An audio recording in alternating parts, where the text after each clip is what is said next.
أعوذ بالله من الشيطان الرجيم.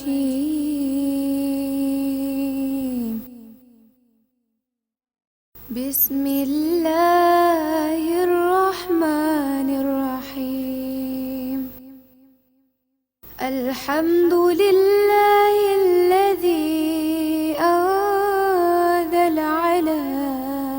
عبده الكتاب ولم يجعل له عوجا قيما لينذر بأسا شديدا من لدنه ويبشر المؤمنين الذين يعملون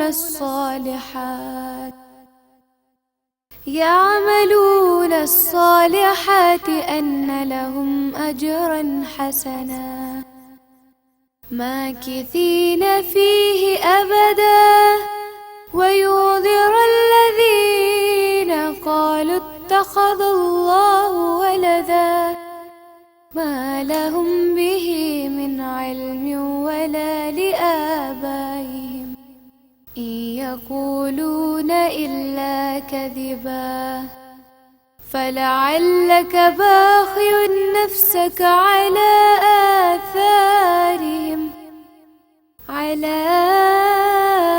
آثارهم إن يقولون إلا كذبا إن لم يؤمنوا بهذا الحديث أسفا إنا جعلنا ما على الأرض زينة لها لنبلوهم إن يقولون إلا كذبا إنا جعلنا ما على الأرض زينة لها لنبلوهم أيهم أحسن عملا وإنا لجاعلون ما عليها سعيدا جرزا أم حسبت أن أصحاب الكهف والرقيم كانوا من آياتنا عجبا إذ أوى الفتية إلى الكهف فقالوا ربنا آتنا